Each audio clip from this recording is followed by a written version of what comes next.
नमस्कार। Super India news TV में आपका स्वागत है। मैं हूं राजेश आर्य। आइए देखते हैं आज का विशेष समाचार। लोक सेवकों की जिम्मेदारी।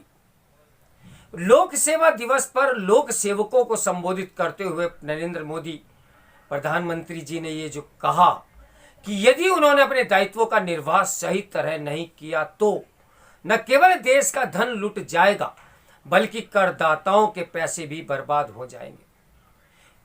वह एक यथार्थ है। समस्याओं के समाधान और विकास योजनाओं को गति देने में जितनी महती भूमिका लोक सेवकों की है उतनी अन्य किसी की नहीं। सरकारें कितनी भी अच्छी योजनाएं बना ले, उनका सही तरह क्रियान्वयन तब तक संभव नहीं जब तक लोक सेवक उन्हें जमीन पर उतारने के लिए तत्पर नहीं होते। लोक सेवकों में से केवल यही अपेक्षित नहीं होता कि वे सरकारी योजनाओं पर सही तरह अमल करें, उनसे यह भी अपेक्षित होता है कि वे जनता की समस्याओं के समाधान को लेकर सचेत रहें। उनका एक अन्य दायित्व यह भी होता है कि वे सरकारी तंत्र में व्याप्त भ्रष्टाचार पर लगाम लगाएं। भ्रष्टाचार को तभी बल मिलता है जब लोक सेवक या तो उसकी अनदेखी करते हैं या फिर अपने अधिकारों का मनमाना इस्तेमाल करते हुए उसमें शामिल हो जाते हैं। ये किसी से छिपा नहीं कि भ्रष्टाचार के अनेक मामलों में नेताओं और नौकरशाहों की मिलीभगत होती है। यदि नौकरशाह चाह ले तो वह न केवल हर तरह के भ्रष्टाचार पर लगाम लगा सकते हैं बल्कि उन भ्रष्ट नेताओं के इशारों पर भी पानी फेर सकते हैं जो अपनी जेबें भरने की कोशिश में रहते हैं। यह अच्छी बात है कि प्रधानमंत्री ने लोक सेवकों को उनके दायित्वों की याद दिलाते हुए ये रेखांकित किया कि उनकी सक्रियता भागीदारी के बिना देश का तेज गति से विकास संभव नहीं। लेकिन उन्हें यह भी देखना होगा कि उन्हें लोक सेवकों का सही राह पर कैसे लाया जाए।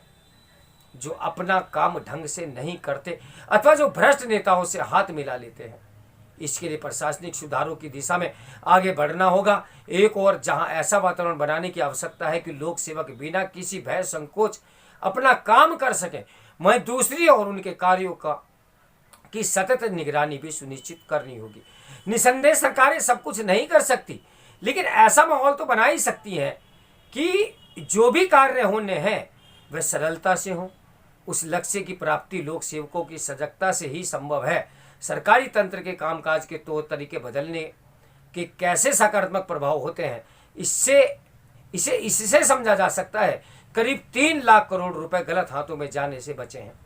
ये एक बड़ी उपलब्धि है, लेकिन सरकारी योजनाओं को अभी और प्रभावी तरीके से जमीन पर उतारने की चुनौती है। सौभाग्य से अब वह स्थिति नहीं जिसमें सरकारी कोष के 1 रुपए में से 90 पैसे बिचौलियों की भेंट चढ़ जाते थे।